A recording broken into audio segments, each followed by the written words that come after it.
إن الحمد لله نحمده ونستعينه ونستغفره ونعوذ بالله من شرور أنفسنا ومن سيئات أعمالنا.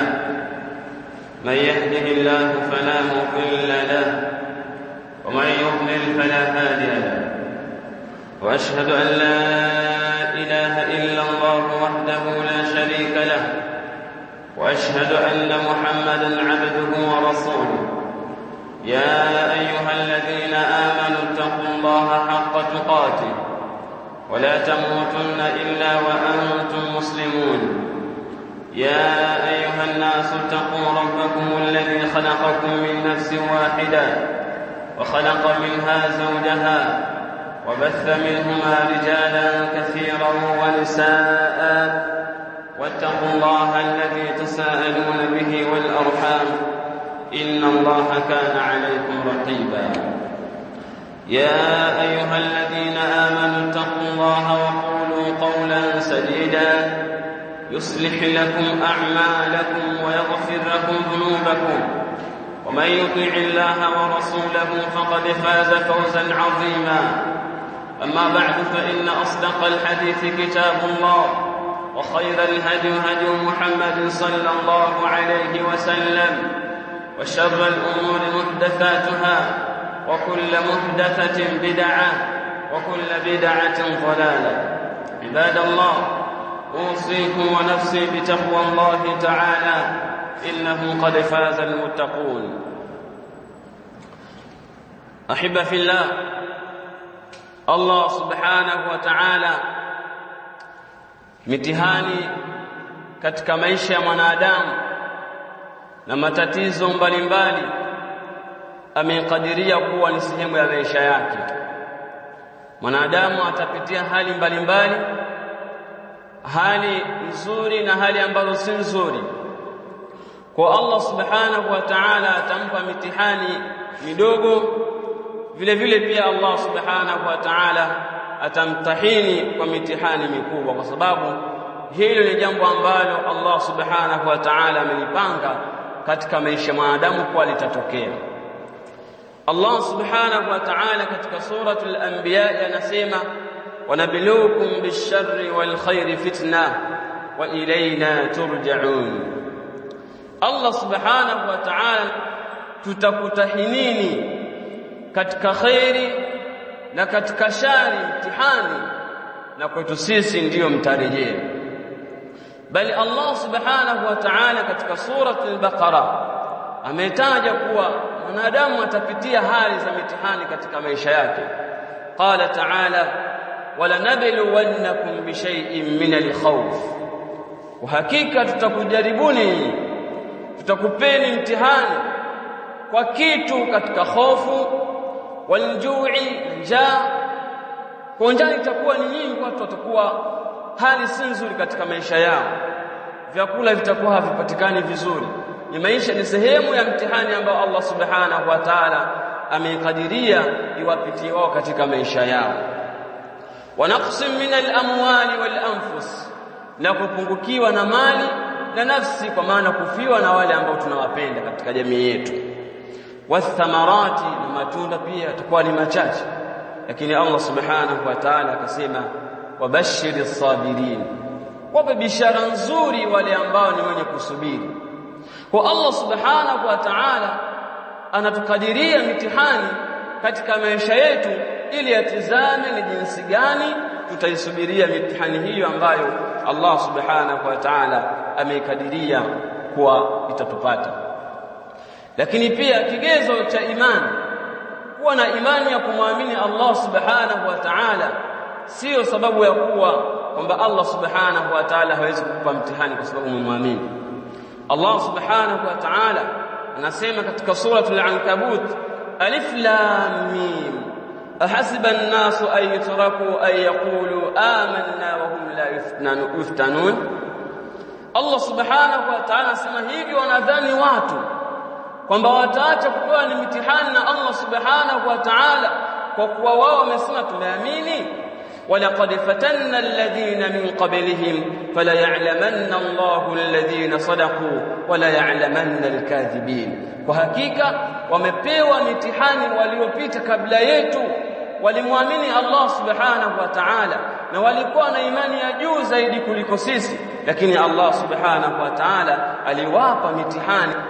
Lakini ikhwani fillah, matatizo ambayo yanatukuta katika maisha yetu na mitihani mbalimbali ambayo inatukuta, yapo mengine ambayo Allah subhanahu wa ta'ala ameyakadiria kwa maksudi yatupate ili yaangalie subira yetu itakuwa ni vipi, na yapo mengine ambayo sababu ni sisi wenyewe, na haya ndio mengi. Mtume sallallahu alayhi wasallam katika hadithi aliyosimulia sahaba Abdullah bin Umar radhiyallahu anhuma anasema qala aqbala alayna rasulullah sallallahu alayhi wasallam faqala ya ma'shar almuhajirin. Mtume sallallahu alayhi wasallam aliwaambia masahaba kwa kuwaita enyi kundi la muhajirin, khamsu khisali, mambo matano, idha tulitum bihin wa a'udhu billahi an tudrikuhun, mambo matano mtakapopewa mtihani kwayo na Allah subhanahu wa ta'ala, na mimi namuomba Allah subhanahu wa ta'ala mambo hayo yasije kuwakuta.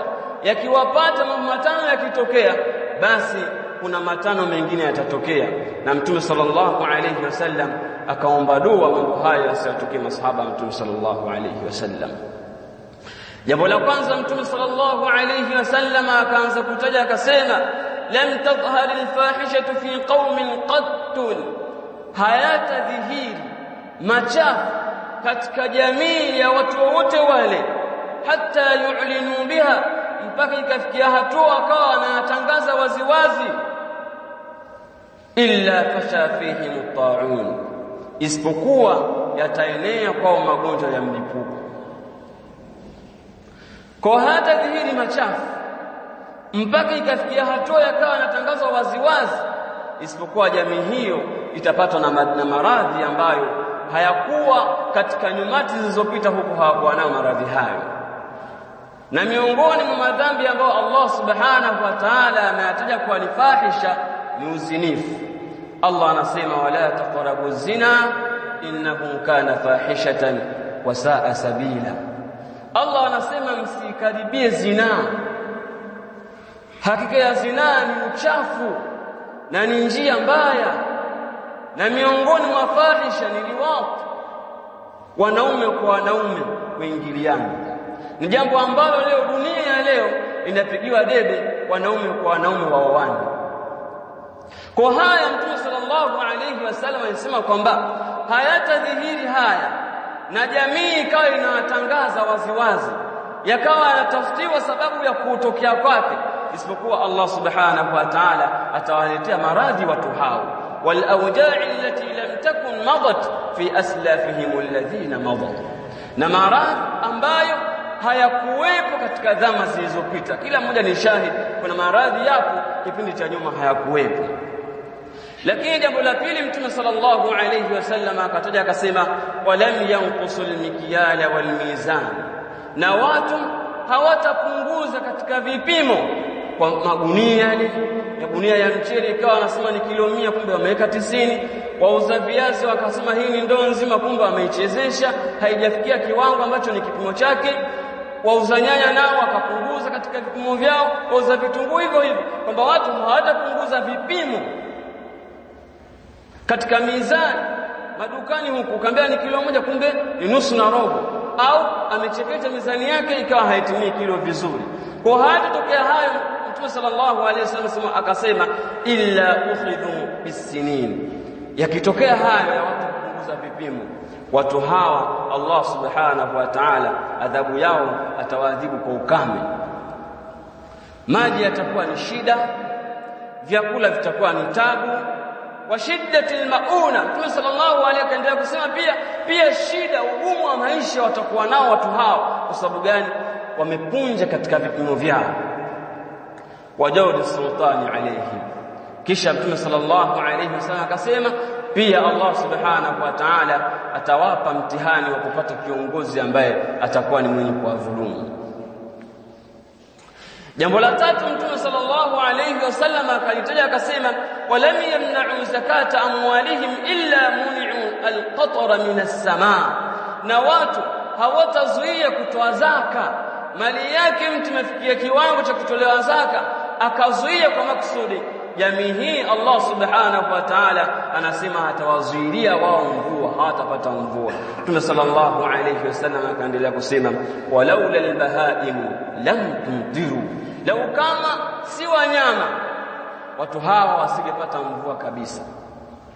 Kwa mtihani ambao utatukuta sisi kwa sababu ya kutokutoa zaka, na kiwango cha zaka kimefika mtu akazuia, adhabu ya Allah subhanahu wa ta'ala itakayokuja ni watu kuzuiliwa mvua. Itanyesha, haitanyesha kwa sababu ya binadamu, bali itanyesha kwa sababu ya wanyama, kwa kuwa Mtume sallallahu alayhi wasallam anasema, walaula albahaim lam tumtiru, lau kama si wanyama mvua isingenyesha, kwa sababu sisi hatustahili, kwa sababu tumemkira Allah subhanahu wa ta'ala. Jambo la nne, Mtume sallallahu alayhi wasallam akataja akasema, walam yanqudhu ahda Allah wa ahda rasulih illa sallata Allahu alayhim aduwan min ghayrihim, na watu hawatavunja ahadi ya Allah subhanahu wa ta'ala, ahadi ya Mtume sallallahu alayhi wasallam, isipokuwa Allah subhanahu wa ta'ala atawasalitishia adui asiyekuwa miongoni mwao.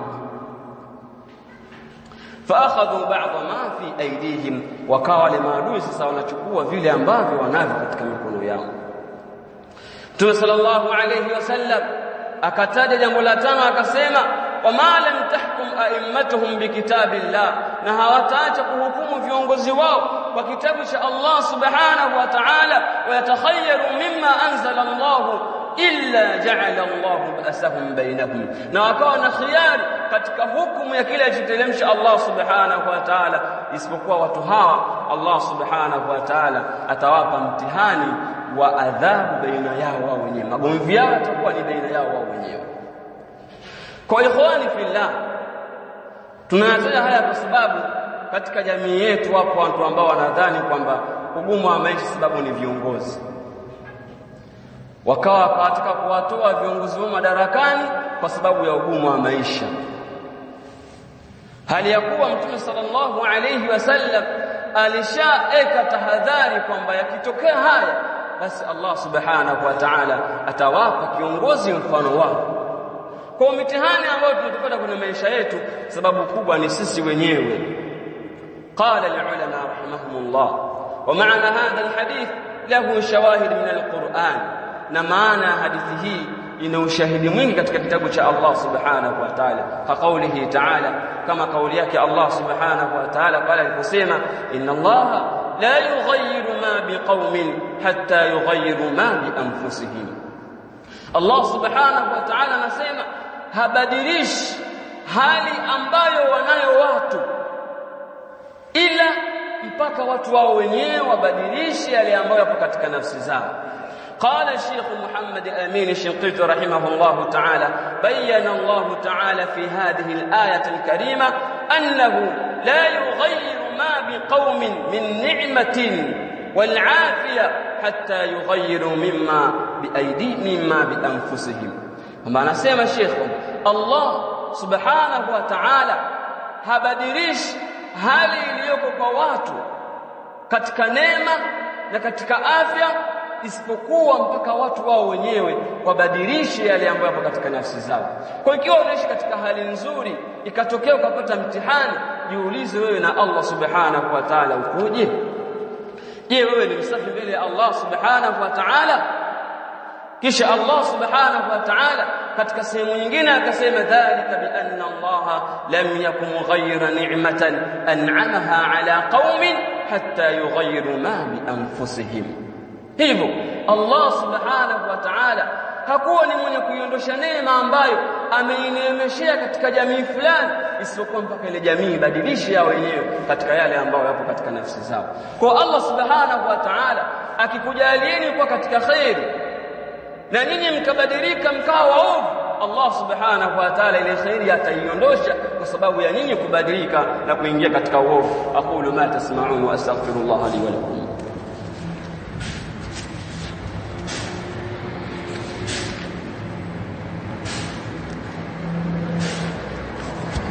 الحمد لله الذي بنعمته تتم الصالحات ثم الصلاة والسلام على رسول الله محمد بن عبد الله وعلى آله وأصحابه وسلم. أحبة في الله, nakumbushana katika kwamba matatizo ambayo yanatukuta katika maisha yetu na mitihani ambayo inatupata Allah subhanahu wa ta'ala amekadiria itutokee, lakini pia ipo mitihani mingine ambayo Allah subhanahu wa ta'ala atupa sababu ni sisi wenyewe kwa yale ambayo tumeyafanya katika nafsi zetu. Allah subhanahu wa ta'ala katika surati ash-shura anasema wama asabakum min musibatin fabima kasabat aydikum, na haukupateni katika mtihani isipokuwa ni kwa sababu ya yale ambayo mmeyatanguliza, mmeyachuma kwa mikono yenu wenyewe. Kwa sababu ya kupata mtihani katika hali ambayo unaishi kwenye maisha yako, uwe una kawaida ya kujiuliza kwamba mimi nimemkosea kitu gani Allah subhanahu wa ta'ala. Usikimbilie tu kulaumu watu na ukawa ni sababu ya kuvunja amani katika nchi eti kwa sababu labda chakula kimekuwa bei kubwa, maisha yamekuwa ni magumu, viongozi hawafanyi kazi. Tukawa tujitizame na sisi wenyewe nafsi zetu, je, sisi ni wema mbele ya Allah subhanahu wa ta'ala? Kwa sababu Allah anasema hayo ambayo mmeyapata ni kutokana na machumo ya mikono yenu wenyewe mlivyochuma kwa mikono yenu. Lakini Allah subhanahu wa ta'ala akaendelea kusema wa ya'fu an kathir, lakini Allah subhanahu wa ta'ala anasamehe mengi sana. Lau kama Allah subhanahu wa ta'ala angelikuwa anatupatiliza sisi kwa kila kitu ambacho tunamkosea, Allah angekuwa shatuangamiza. Lakini tunamkosea mengi sana Allah subhanahu wa ta'ala, lakini Allah subhanahu wa ta'ala tusamehe kwa rehema yake. Kwa ahibba fillah, tujitahidini kumcha Allah subhanahu wa ta'ala. Qala al-allama as-Sa'di rahimahullah ta'ala يخبر تعالى أنه ما أصاب العباد من مصيبة في أبدانهم وأموالهم وأولادهم وفيما يحبون إلا بسبب ما قدمته أيديهم. أنا سمعنا تشوني هو تفسير القرآن sema kwamba Allah subhanahu wa ta'ala hawapi watu mtihani isipokuwa ni kwa sababu hawapi Allah subhanahu wa ta'ala watu mtihani katika mali zao na kwa watoto wao au katika miili yao isipokuwa ni kwa sababu ya yale ambao wametanguliza wao kwa nafsi zao wao wenyewe, illa bisababi ma qaddamathu aydihim, isipokuwa ni kwa sababu ya yale ambayo wameyatanguliza wao wenyewe kwa mikono yao. Maana Allah subhanahu wa ta'ala akawadhibu. Wa anna ma ya'fu Allahu anhu akthar, ama yale ambayo Allah subhanahu wa ta'ala anasamehe ni mengi sana. Fa inna Allaha la yadhlimu al-ibad, kwa sababu gani? Allah subhanahu wa ta'ala hawadhulumu waja wake. Allah hamdhulumu mja wake, walakin anfusahum yadhlimun, lakini watu wao wenyewe nafsi zao wanadhulumu. Kwa ahibba fillah, tunazinduana kwamba wakati mwingine tusikimbilie kwenye kulaumu, tujiangalie na sisi wenyewe hali zetu zikoje katika jamii yetu. Qala Ibn Qayyim rahimahullah ta'ala faqad dalla al-kitab wa sunnah, imejulisha kitabu na sunna fi akthar min 100 mawdhu'i, zaidi ya sehemu 100, ala anna al-jazaa, kwamba hakika ya malipo min jinsi al-amal, ni kutokana na vile mtu ulivyotenda, fil khairi washarri, katika khairi na shari. Malipo ni kutokana na vile ulivyofanya wewe mwenyewe katika khairi, vile vile pia katika shari.